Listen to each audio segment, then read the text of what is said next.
This Sunday on Close Up, Senator Kelly Ayotte in studio. From terror overseas to a Supreme Court stalemate, plenty to talk about, and that's before we even get to her re-election campaign, but we'll get to all of it. And also, Executive Counselor Chris Sununu running for governor. We'll get his take on the growing field of GOP candidates and Donald Trump's impact on the ticket and what he would do differently when it comes to the state's response to the crisis of addiction here in New Hampshire.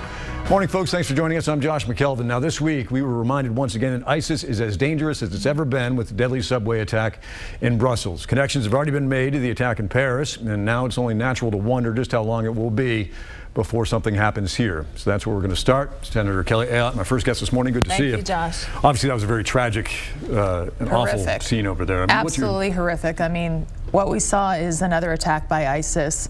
Radical Islamist terrorists who they are plotting attacks in Europe. We also saw the same thing with the self-radicalized events in San Bernardino. And so what I've done is I've called on the president to bring together NATO, to bring our allies together so that we can increase the fight against ISIS in Iraq and Syria. And also we need better intelligence sharing. There have been many gaps that have been revealed, obviously, with what the Belgian authorities acted upon and should have known with these terrorists in Brussels. Yeah, are you confident everything, all the tools in our box are being employed to keep something from happening here at this point? Obviously, we know about Gitmo and what the administration has to say. Yeah, well, first of all, I think there is more that needs to be done. First of all, we need to continue to focus on the refugees, and our top defense and intelligence officials have testified before the Armed Services Committee that, in fact, the refugees, ISIS is infiltrating the refugees. They're still infiltrating that population.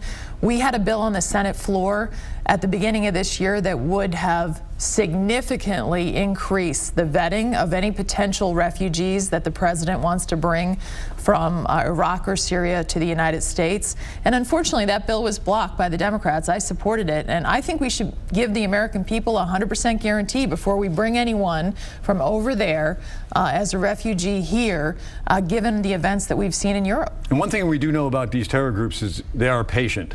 And while they are, when the refugee crisis was unfolding, there was a lot of attention given to it. We're not hearing so much about it. And they are, but they're patient, they're waiting, and we've had recent testimony before the Armed Services Committee from the European commander that, in fact, they are purposely infiltrating this population in Europe. So we need to make sure that we have the right protection in place, especially as many of these countries are in our visa waiver program. We need to strengthen that program so that they can't get and fly here, and that's got to be our focus as well. I want to ask you about Donald Trump's position on this when it comes to fighting ISIS, and we'll talk about the politics of it a little bit later. But he said he wouldn't rule out the idea of using nuclear weapons to fight ISIS, tactical nuclear weapons. I get the idea of, you know, not telling your enemy what you will and won't do, but do you think that that shows a misplacement, at least as far as the philosophy is concerned when it comes to foreign policy? Well, let me just say this, Josh. I want to make sure that not only countries like Iran don't have access to nuclear weapons. That's why I opposed this misguided agreement from the president, why I've introduced legislation on ballistic missiles even last week to put sanctions in place. And we need to make sure that groups like ISIS don't have access to nuclear weapons. But the reality is that we can defeat ISIS with conventional weapons. And we have our men and women in uniform are fighting ISIS through dropping bombs and sorties right now. And we need to give them the right rules of engagement to make sure that they can hit the targets and take ISIS out. Yeah, something we can't do alone, and a lot of people do agree with that. Right. Let's ask about the problem we're facing here in New Hampshire, and it's spreading around the country, and that's the crisis of addiction, opioids, heroin. This crisis is hitting everyone. You know, over 400 drug deaths last year, Josh. Having served as Attorney General, I've never seen anything like this. And I was very proud that 2 weeks ago, the United States Senate passed a bill that you and I've talked about, that I've worked on for over 2 years, the Comprehensive Addiction and Recovery Act. It passed 94-1, and now it's gone over to the House. It focuses on prevention, treatment, recovery, also support for our first responders. And so I'm hopeful. I want to make sure that I do everything I can to give the support for those on the ground here in New Hampshire and support for those struggling with addiction. Yeah, you know how urgent this situation is. Absolutely. This is life or death. Yeah, the authorization is one thing. Appropriating that money and getting it delivered here is another. How quickly can this be done, realistically, with a figure that big, which I think is... Well, so at the end of the year funding bill, there was $400 million that was appropriated to deal with the opiate crisis.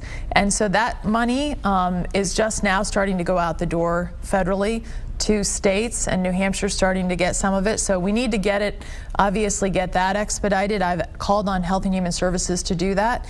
And then from there, continue to support the efforts of the resources that we need, working with the state legislature as well, to make sure that we're all working together. Yeah, Governor Hassan appointed prosecutor. Yes. Yeah. No, who I'm sure you're familiar with. Actually, I am. I know he has a good reputation, and I think that he'll do a good job in that position, and I wish him well. Are you satisfied, though, with the state's overall response to this crisis? I think there's more, obviously, that we need to do. I want to get the support from the federal level to help what the state is doing, but we all need to be working together. One of the complaints that I've heard, too, is for those that are trying to establish treatment facilities and recovery support is also making sure that we make it easier for them to do regulatory-wise, so we expedite things and make sure that we're all moving on the same page. So I think this is something, this isn't political, you know, this isn't Republican, Democrat, this is about what can we all do to address this crisis, to save lives, and obviously protect our safety in our communities. And you and Jeanne Shaheen been in lockstep when it comes to this issue down in Washington. I've been glad to work with her on these issues and many other issues for New Hampshire. So let me ask you about the Supreme Court nominee. That's what everybody's talking about, and that is being politicized, as I'm sure you might have expected. Yeah. So my question being, why not? You could have gone through the process of accepting the nominee, vetting it, and then just saying no at the end. Why come out at the very beginning and give the other side fuel? Because I believe we're in the midst of a presidential election, and the people should have a voice in this based on their electing the new president in November. Because this is a 4-4 court right now.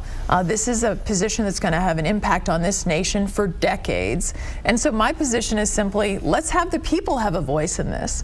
To me, this is going to be less of a political process once the people have weighed in November, as opposed to doing this in the middle of a presidential election. But politically speaking, the decision to say that has caused some to scratch their heads, because it gave the Hassan campaign the fuel, and those who supported her to say, I totally understand the Hassan, you know, obviously Governor Hassan, Harry Reid Super PAC is running all kinds of money on air against me on this issue, because this is, you know, what they want to push, and in lockstep with people like Harry Reid and Chuck Schumer, even though, by the way, they said things very, very differently when there was a Republican president and the Democrats were in charge of the Senate.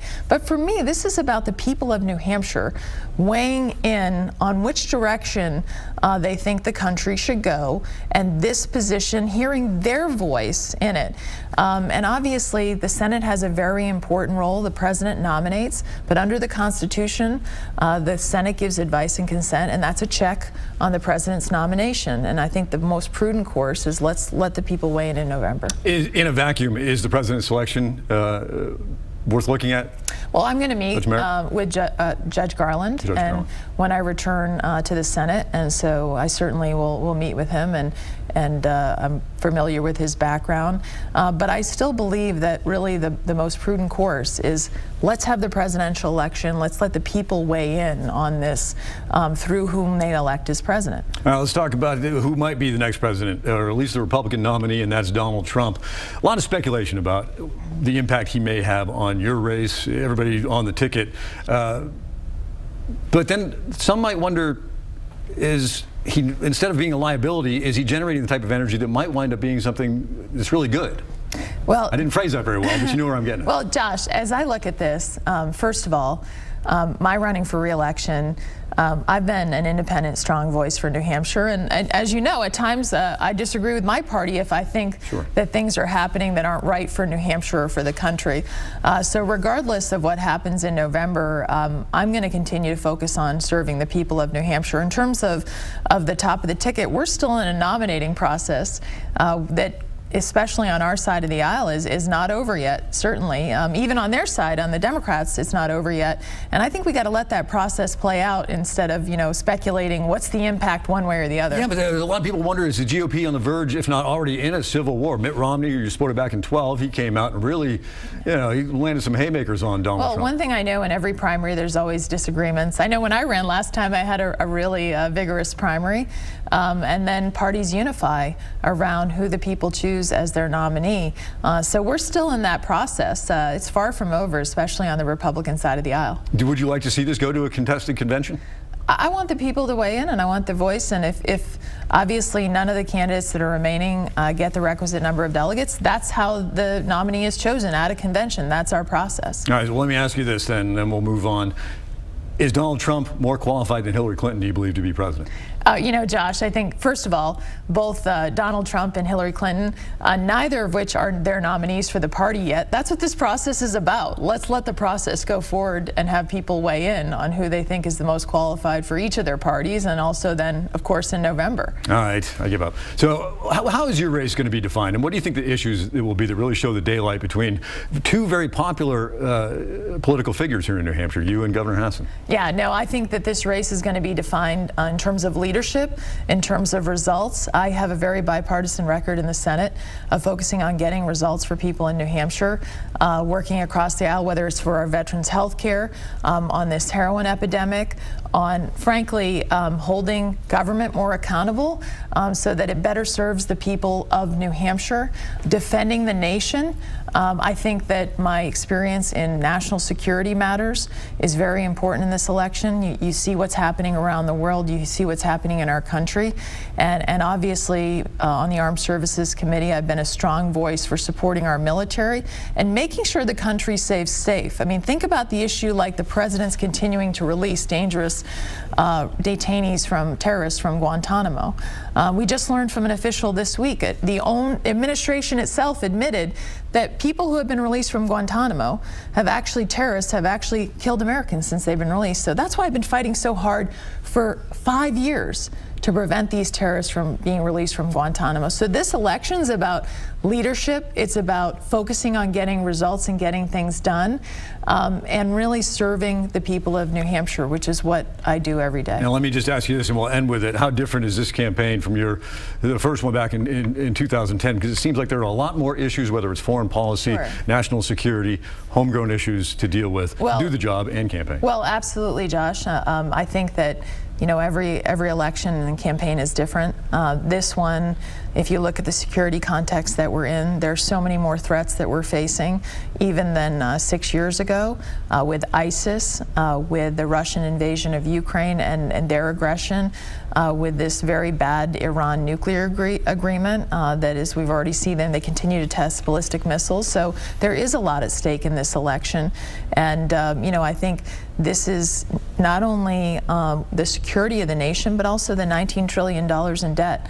I firmly believe that we need to be much more responsible in how we spend our dollars, and we should be asking how much do things cost. And so there's a lot at stake in this election. And I wish we had more time to talk about it this morning, but there's still plenty of opportunity ahead. Senator Thanks, Ayotte, Josh. great to see you. Appreciate Thanks it. for joining Nice us. to Happy see you Easter. too. Happy Easter. Thanks. We're right back with the Republican candidate for governor, Chris Sununu.